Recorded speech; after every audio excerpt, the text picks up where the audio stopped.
In this video, we're looking at the Asus ProArt P16 versus the brand new MacBook Air 15M4. Now, these two are closely knit in capabilities in regards to their general use inside of Photoshop, video editing, playback, but there's a few advantages by choosing the MacBook Air, and there's a few advantages by choosing the P16, besides the fact if you're maybe a Windows fanboy or fangirl versus a macOS fanboy or fangirl. That's a whole nother discussion, which I'm not going to bring in to this video. That's a personal preference thing. This, we're looking at more of the objective qualities between these two devices. Now, first and foremost, let's talk about form factor. You can see that the MacBook Air is a little bit smaller, being that it's a 15-inch display, versus the Asus ProArt P16. Now, it's going to be a little bit thinner as well. So we have a little bit of a difference in the thickness and form factor here. Now, going ahead and picking up the two devices, they're actually pretty similar in weight to the feel. I'll put the weight and thickness up on the screen so you can see for yourself. They're actually pretty similar in the feel in regards to the weight. Now, you go ahead and put them on their sides. The big difference, ports, HDMI, two USB-Cs, a USB Type-A, and a headphone jack, as well as an SD card reader, an additional USB Type-A. So we definitely have more port connectivity because on the MacBook Air, we have two USB Type-Cs and our power adapter. That's it. So if you're looking for on-the-go connectivity, the P16 is definitely going to be the top choice. You're going to have to bring a dongle with the MacBook Air. Now, I love the minimalist aesthetic on the bottom cover of the MacBook Air. There are no fans on the MacBook Air, so this is going to be a silent laptop. If you prioritize silence with great performance, the MacBook Air is a no-brainer. You're going to have fan noise if you're going to be doing full performance 6K video editing, plugged into charger or unplugged from the charger. You're going to experience fan noise on this device. You're going to experience about the same thermals. It's going to be warm to the touch, but not hot on both the MacBook Air and the P16. So in regards to the feeling of the use, going to be the same. In regards to the noise, P16 is going to be much louder. Okay, now looking at the displays on these two devices, both really nice displays. However, we're going to have a bit more resolution on the P16, a 4K display that is pen compatible. That's a big advantage if you're a digital artist or graphic designer looking to write on the screen. You will be able to do that on the P16. You will not be able to do that on the MacBook Air. So that is a really big standout feature. And this is the only device on the market that is a 4K display that is pen compatible. No other device on the market can do that. However, we do have 60 Hz refresh rate and 60 Hz refresh rate for these two devices. One of the most amazing things to me about MacBook Airs is the audio experience. Hands down, it continues to be one of the best audio experiences I've ever had on any device. The speakers actually come from behind the keyboard, and it is great. We do have upward-facing speakers on the P16, but it's just not as quality as the MacBook Air. Here's a sample for yourself.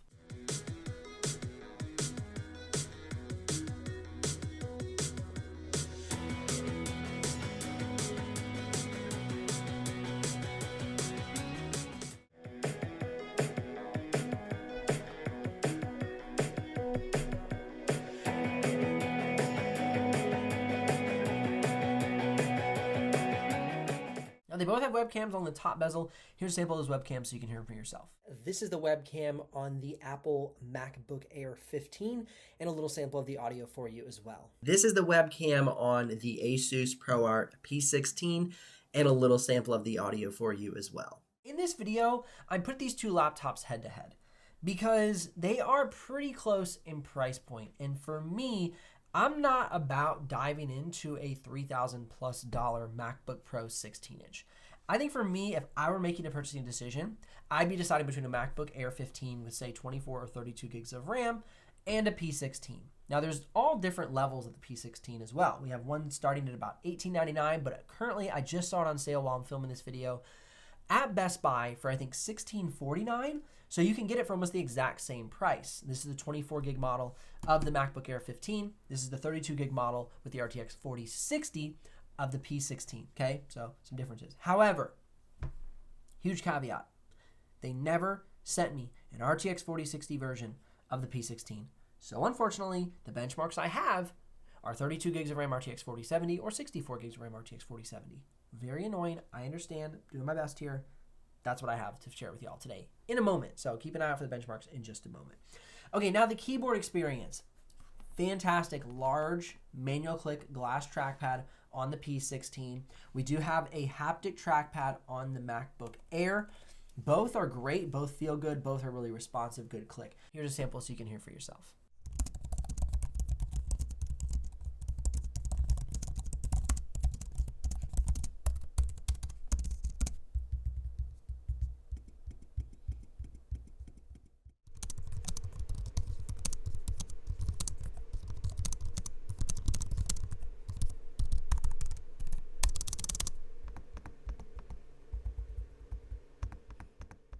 You see, we do have a dial on the P16. However, this to me is not a big selling point.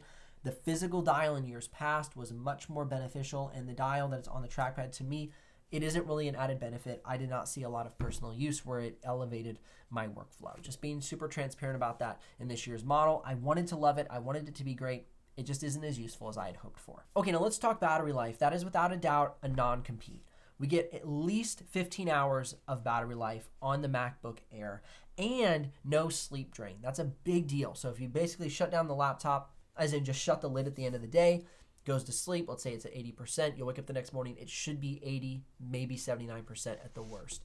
If you go ahead and you shut down the screen on the ProArt, chances are you'll lose 5 to 10% of battery life overnight.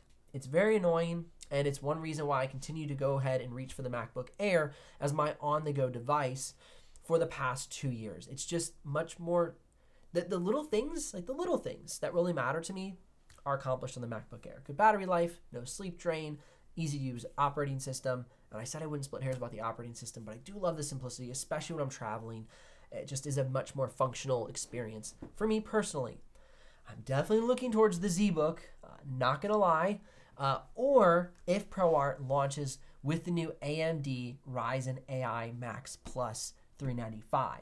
If ProArt launches with that, it's like game over. That is going to be like my device. So I'm so hoping. There's an announcement on April 7th for some new ProArt stuff. This video might even come out after April 7th, which kind of sucks. I'm filming it before that video. But nonetheless, if there's some announcements, and I remember, I'll include those announcements in this video, but no promises. By goodness, no promises. Upgrade path. You do have 2 M.2 slots available to be upgraded in the P16. No upgrade path on the MacBook Air. Definitely buy it, in my opinion, with at least 24 gigs of RAM. It's such a good deal. I think shipped, my unit was around 1,600 and some change. So great buy. I would personally go back and reorder this at 32 gigs of RAM.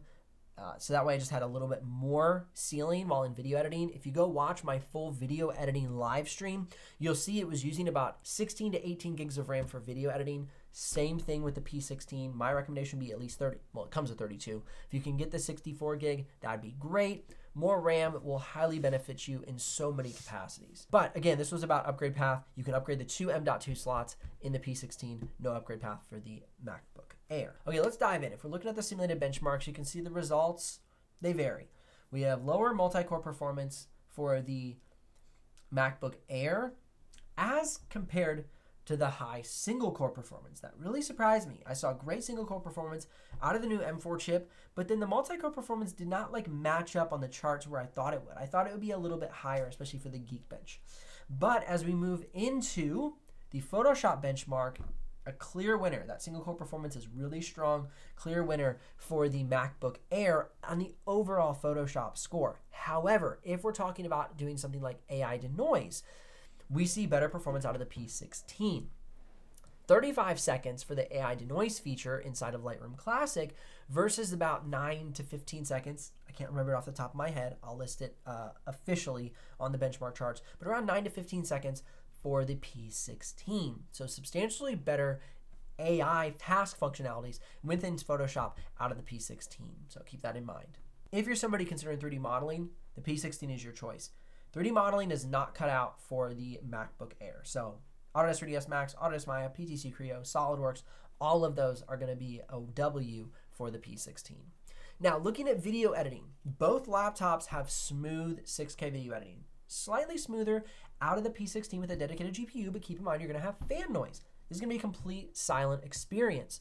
A little bit warm to the touch, but it does not get hot. about 4 to 6 hours of battery life at a usable brightness versus say 2 to 3.5, maybe 4 hours of battery life out of the P16. It drains much faster. Much more of an efficient device with the MacBook Air 15 M4. Now, looking at export times, that is something that's going to go to the P16. You're going to have much faster export times. So if export times are important, P16 is a clear winner. However, the MacBook Air is not worlds behind, but it is not quick by any stretch of the imagination. For 4K, beats it out by about 2 minutes. For 6K, beats it out by about 8 to 10 minutes. So P16 definitely is a holdout on that. Now, one thing to keep in mind is when we unplug from the charger, we lose some performance out of the P16. So that 2 minute and 20-some second export time for the 4K footage ends up being 4+ minutes on the export time. Now, the MacBook Air is always about that 4 minutes and 47 seconds on the export time. So unplugged from the charger, they're basically neck and neck of performance. But we're going to have better battery life when we're unplugged from the charger and no fan noise. So what are you looking for? What do you think is better? It's really a personal decision, but I'm just trying to bring you the facts and help you make that right decision for your needs. If it were me personally, the performance advantages, which I don't need 3D modeling, are not substantial enough to make me pull away from the efficiency of the MacBook Air. So if I were choosing a device, since I already have a dedicated desktop system, I would be looking for something with a little bit more performance to counteract the efficiency advantage of the MacBook Air. So I'd look for something with maybe a 4080 or a 4090 that would really give me that big bump in performance for video editing, playback, export times, or Photoshop work that would be like, okay, that much performance is worth the sacrifice in the efficiency. But if I were a digital artist and wanted a pen-compatible display, it'd be a no-brainer to choose the P16. Remember, links are in the description below if you want to check the live pricing, or click or tap the screen here for more videos to help you with your buying decision. I'll see you in the next one.